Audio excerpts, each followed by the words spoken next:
This conversation is powered by Google Illuminate. Check out illuminate.google.com for more. Welcome to this discussion on a fascinating piece of the Federal Reserve Act. We'll be diving into Section 20, specifically focusing on the National Bank Notes Redemption Fund and its role as a reserve. It's a topic that might seem obscure at first, but it has significant historical and practical implications for our understanding of the U.S. banking system. Indeed. Section 20, while seemingly narrow in scope, reveals a crucial aspect of the evolution of banking regulation and the management of monetary policy in the United States. It speaks to the delicate balance between ensuring the solvency of banks and maintaining a stable financial system. Exactly. This is about how the system manages risk, isn't it? The idea of a redemption fund itself suggests a built-in safety net. Precisely. The existence of the fund and the subsequent decision to exclude it from reserve calculations reflects a shift in thinking about how to manage the risk associated with national banknotes. So let's unpack this. What was the original intention behind including the redemption fund as part of a bank's reserves?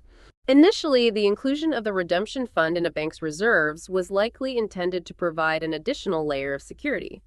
It gave the impression of greater liquidity and stability, bolstering public confidence in the banking system. The idea was that this readily available fund would mitigate the risk of bank runs. So it was a confidence booster, a way to reassure depositors that their money was safe. But why was this later repealed?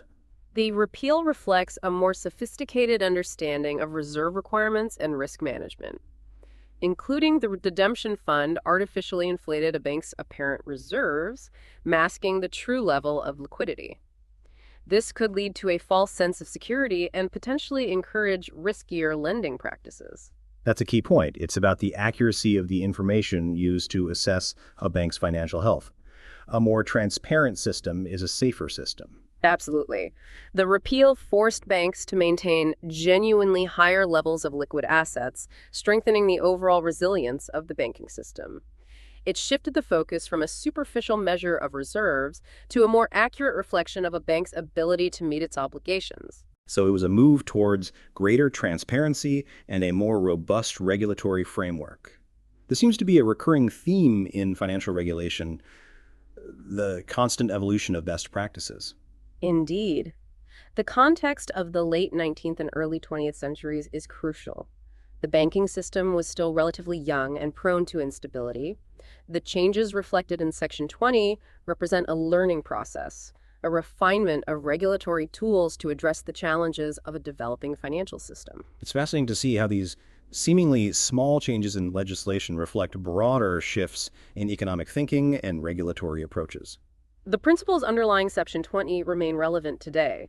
The emphasis on accurate assessment of bank liquidity and the avoidance of artificial inflation of reserves are fundamental to maintaining a stable and trustworthy financial system. Modern regulations continue to build upon these foundational principles. So even though the specific mechanism of the redemption fund might be outdated, the underlying principles of transparency and accurate risk assessment are still crucial. Precisely. The story of Section 20 highlights the iterative nature of financial regulation.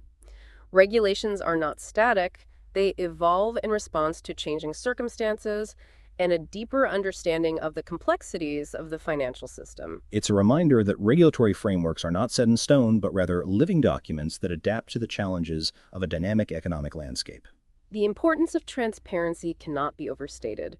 Accurate information is the bedrock of sound financial decision-making, both for individual banks and for regulators overseeing the entire system. And that transparency fosters trust, which is essential for the smooth functioning of the financial markets. Regulation plays a vital role in maintaining stability and preventing crises.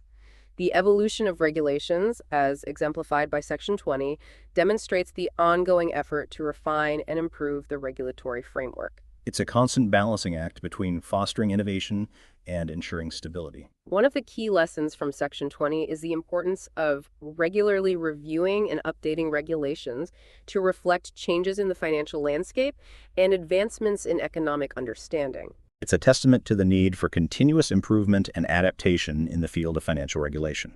The principles underlying Section 20 continue to inform modern regulatory practices, emphasizing the need for accurate assessment of bank liquidity, and the avoidance of misleading metrics.